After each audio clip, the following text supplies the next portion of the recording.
M T ഇല്ലാത്ത ആദ്യത്തെ രാവൊടുങ്ങി M T ഇല്ലാത്ത ആദ്യത്തെ ഒരു പകൽ തുടങ്ങുകയാണ്. റിപ്പോർട്ടിലേക്ക് വരികയാണ്. കഥാപാത്രത്തിൽ നിന്ന് വായനക്കാരനിലേക്കുള്ള ദൂരം ഇല്ലാതാക്കിയ ആഖ്യാനമായിരുന്നു എം ടിയുടെ ചിരകാല മുഖമുദ്ര.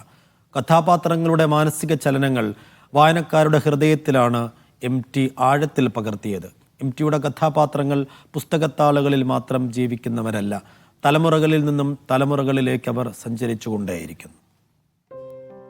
എം ടിയുടെ തൂലികയിൽ നിന്നിറങ്ങി മലയാളി മനസ്സുകളിൽ പതിഞ്ഞ എണ്ണമറ്റ കഥാപാത്രങ്ങൾ, അവരുടെ വികാരവിക്ഷോഭങ്ങൾ, വായിച്ചു തീരുമ്പോഴും ബാക്കിയാകുന്ന ജീവിതം. നാലുകെട്ടിലെ അപ്പുണ്ണിയിൽ സ്വന്തം നിഴൽ കണ്ട് അത്ഭുതപ്പെട്ടത് ഞാൻ മാത്രമായിരിക്കില്ല.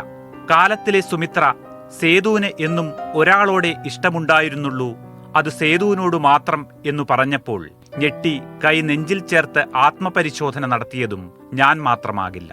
ഇരുട്ടിന്റെ ആത്മാവിലൂടെ ഉള്ളുപിടപ്പിച്ച അമ്മുക്കുട്ടി, പ്രിയപ്പെട്ടവളുടെ കൂടി വിളി കേട്ടതോടെ ഭ്രാന്തനെന്ന് തിരിച്ചറിഞ്ഞ വേലായുധൻ, സ്വയം നഷ്ടപ്പെടുന്നത് നിസ്സഹായതയോടെ നോക്കി നിന്ന അസുരവിത്തിലെ ഗോവിന്ദൻകുട്ടി, മഞ്ഞിൽ പ്രണയഭംഗത്തിന്റെ നീറ്റലിൽ സ്വയം മുങ്ങിത്താഴുന്ന വിമല, വാനപ്രസ്ഥത്തിലെ വിനോദിനി, മതവെറിയോട് അസാധാരണമായി ചെറുത്തുനിന്ന ഗോവിന്ദൻകുട്ടി. എം ടിയിലൂടെ വന്നുപോകാത്ത എന്ത് അനുഭവ തലമാണ് നമുക്കുള്ളത്. സകല ഇസങ്ങൾക്കുമപ്പുറത്തെ മനുഷ്യാവസ്ഥയായിരുന്നു എം ടിയുടെ കഥാപാത്രങ്ങൾ പകർന്നത്. ഇതിഹാസപാത്രങ്ങൾ മനുഷ്യരായപ്പോൾ പാടിയും പറഞ്ഞും കേട്ട കഥകൾക്ക് മറുഭാഷ്യങ്ങളായി. രണ്ടാമൂഴത്തിലെ ഭീമൻ അർജുനനേക്കാൾ, യുധിഷ്ഠിരനേക്കാൾ, എന്തിന് ശ്രീകൃഷ്ണനേക്കാൾ പോലും പ്രിയങ്കരനായി. വടക്കൻ വീരഗാഥയിലെ ചന്തുവും പെരുന്തച്ഛനും വില്ലൻ വേഷം വെടിഞ്ഞ് നായകരായി. പറയിപെറ്റ പന്തിരുകുലത്തിലെ പുത്രഘാതകൻ പെരുന്തച്ഛൻ, അസൂയ കൊണ്ടു മകനെ വീതുളിയെറിഞ്ഞു കൊന്ന പിതാവിനെ രാജാവിന്റെ അഭിമാനം സംരക്ഷിക്കാനായി മകനെ നഷ്ടപ്പെടുത്തിയ രാജഭക്തനാക്കി എം ടി. വടക്കൻ പാട്ടുകളിൽ കേട്ടറിഞ്ഞ ചതിയൻ ചന്തു വീരനായകനായതും എം ടിയിലൂടെ. ജീവിതത്തിൽ അച്ഛനും കാമുകിയും സുഹൃത്തുമെല്ലാം പരാജയപ്പെടുത്തിയ ചന്തുവിനെ മറ്റൊരാളുടെ കൈകൊണ്ട് ഇല്ലാതാക്കാൻ പോലും എം ടിക്ക് സാധ്യമല്ലായിരുന്നു. അക്ഷരലോകത്തെ അസാധാരണ തീർത്ഥാടകൻ, ഹൃദയത്തിൽ കൊരുത്ത കഥാപാത്രങ്ങൾ. കാലമെത്ര കുത്തിയൊഴുകിയാലും മലയാളമുള്ളിടത്തോളം കാലം അവർക്ക് മരണമില്ല. Jayaprakash, Media One. എണ്ണത്തിൽ കുറഞ്ഞ നോവലുകളാണ്, പക്ഷേ എല്ലാം എണ്ണം പറഞ്ഞവയായിരുന്നു എന്നതാണ് എം ടിയെ വേറിട്ടു നിർത്തിയത്. ഒരുപക്ഷെ രണ്ടാമൂഴം ഇറങ്ങിയത് 1984 രണ്ടാമൂഴം കഴിഞ്ഞ് 2002 വാരാണസി വന്നു. അതിനുശേഷം ഒരു നോവൽ എഴുത്തിലേക്ക് എം ടി കടന്നിട്ടില്ല.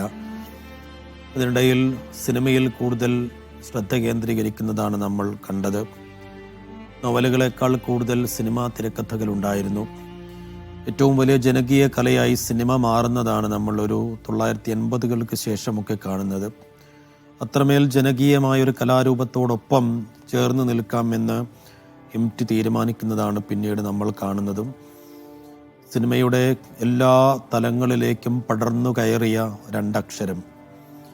ഒരുപക്ഷെ തിരക്കഥയ്ക്ക് ഇത്രത്തോളം അവാർഡുകൾ വാരിക്കൂട്ടിയ മറ്റൊരു എഴുത്തുകാരനും ഉണ്ടാവില്ല എന്നുള്ളതും കൂടി കാണണം. നിലക്ക് രണ്ടാമൂഴം ഒരു സിനിമയായി കാണണം എന്ന് അദ്ദേഹം ആഗ്രഹിച്ചിരുന്നു.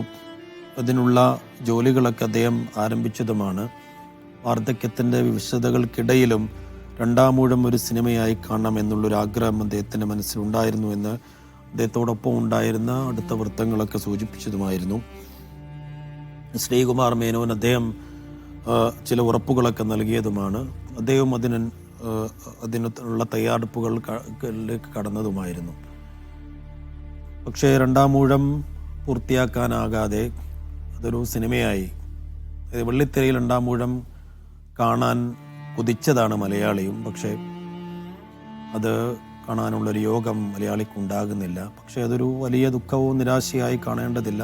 അതിലും അപ്പുറം എത്രയോ തലമുറകൾക്ക് കാണാനും ചിന്തിക്കാനും വായിക്കാനുമുള്ള വിഭവങ്ങൾ ബാക്കിയാക്കി ചേതനയേറ്റ ശരീരമായി സിത്താരക്കകത്ത് ഇപ്പോഴും എം ടി ഉണ്ട്. ഷംസീർ തുടരുന്നുണ്ട്. ഷംസീർ, എം ടി ഇല്ലാത്തൊരു പകൽ ആരംഭിക്കുകയാണ്. അതെങ്ങനെയായിരിക്കും മലയാളി ഉൾക്കൊള്ളുക? സാംസ്കാരിക സിനിമാ മേഖലകളിലെ ഏതെല്ലാം പ്രമുഖർ ഇന്നീ പകൽ അദ്ദേഹത്തിന് യാത്രാമൊഴിയേകാൻ സിത്താരയിലെത്തും?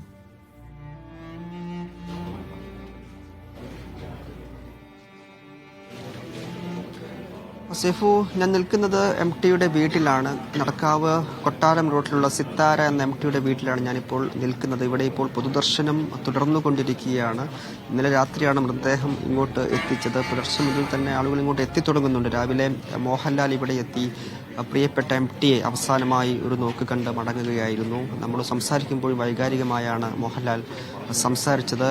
MTയുടെ സിനിമകളിൽ അത്ഭുതാവഹമായ പ്രകടനം കാഴ്ചവെച്ച നടൻ കൂടിയാണ് മോഹൻലാൽ എന്നുള്ള പ്രത്യേകത കൂടി അവിടെ നിൽക്കുന്നുണ്ട്. ഇനിയിപ്പോൾ ഈ പകൽ കൂടുതൽ ആളുകൾ MTയെ അവസാനമായി കാണാൻ വേണ്ടി ഇങ്ങോട്ട് എത്തും എന്ന് പ്രതീക്ഷിക്കുകയാണ്. ഈ വീട്ടു പരിസരം ചെറിയ ഇടുങ്ങിയ റോഡിലൂടെ വന്ന് വരേണ്ട സ്ഥലം കൂടിയാണ്. അപ്പോൾ എത്ര ആളുകൾ ഇങ്ങോട്ട് എത്തും എന്നുള്ളതൊക്കെ വരും സമയങ്ങളിൽ മാത്രമായിരിക്കും നമുക്ക് വ്യക്തമാവുക. കൂടുതൽ ക്രമീകരണങ്ങൾ അതിനുവേണ്ടി പോലീസും മറ്റും സംവിധാനങ്ങളൊക്കെ ഒരുക്കുന്നുണ്ട്. ആളുകൾ എത്തിക്കഴിഞ്ഞാൽ കൂടുതൽ ആളുകൾ എത്തിക്കഴിഞ്ഞാൽ അവരെ ക്രമീകരിക്കാനുള്ള സംവിധാനങ്ങളൊക്കെ ഇവിടെ ഒരുക്കിയിട്ട് കൂടിയുണ്ട്.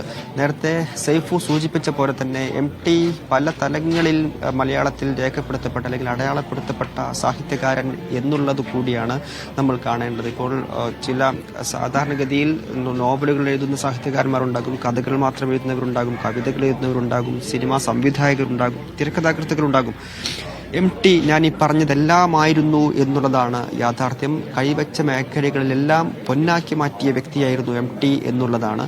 ഒരു ഘട്ടത്തിൽ സിനിമയ്ക്ക് വേണ്ടി ഗാനം എഴുതേണ്ടി വന്നപ്പോൾ അത് എഴുതാനും MT തയ്യാറായി എന്നുള്ളത് കൂടിയാണ്. ഞാൻ ആ ഒരു അവസരം കൂടി പറയാം. വളർത്തുമൃഗങ്ങൾ എന്ന സിനിമ MT ചെയ്യുമ്പോൾ ആ സിനിമയ്ക്ക് പാട്ടെഴുതാൻ വേണ്ടി ഞാൻ ഓർക്കുന്നത് യൂസുഫ് അലി കേച്ചേരിയാണ് ക്ഷണിച്ചത് എന്നാണ് എൻ്റെ ഓർമ്മ. അങ്ങനെ ആ സമയത്ത് യൂസുഫ് അലി കേച്ചേരി ഇങ്ങോട്ട് കോഴിക്കോട് എത്തുകയും പാട്ടിന് വേണ്ടിയുള്ള ശ്രമങ്ങളൊക്കെ നടത്തിക്കൊണ്ടിരിക്കുന്നതിനിടയിൽ പെട്ടെന്ന് അദ്ദേഹത്തിന് തിരിച്ചു പോകേണ്ടി വരുന്നൊരു ഘട്ടമുണ്ടാകുന്നു. അതായത് സമയം തന്നെ ആ സംഗീത സംവിധായകരൊക്കെ കോഴിക്കോട് വന്ന് നിൽക്കുകയും ചെയ്യുന്നു. അപ്പോൾ ഗാനരചയിതാവ് തിരിച്ചു പോയ സമയത്ത് ഈ ഗാനം വരികൾ ചിട്ടപ്പെടുത്തേണ്ട സാഹചര്യം, അനിവാര്യ സാഹചര്യം വരുന്നു. പക്ഷെ MT വിളിച്ചാൽ ഒരു ദിവസം കൊണ്ട് അല്ലെങ്കിൽ 2 ദിവസം കൊണ്ട് ഗാനങ്ങൾ എഴുതാൻ തയ്യാറാകുന്ന മറ്റു ഗാനരചയിതാക്കളും ഉണ്ടാകും. പക്ഷേ അദ്ദേഹം അങ്ങനെ ഒരാളുടെയും മുന്നിൽ ചെന്ന് എനിക്കൊരു അത്യാവശ്യ ഘട്ടമുണ്ട് എന്ന് പറഞ്ഞു നിൽക്കാതെ സ്വന്തമായി ഗാനം എഴുതുന്ന ഒരു സാഹചര്യമാണ് അവിടെ ഈ വളർത്തുമൃഗങ്ങൾ എന്ന സിനിമയുടെ ആ ഒരു സമയത്ത് കണ്ടത്. 4 പാട്ടുകൾ MT എഴുതുകയാണ്. അപ്പോൾ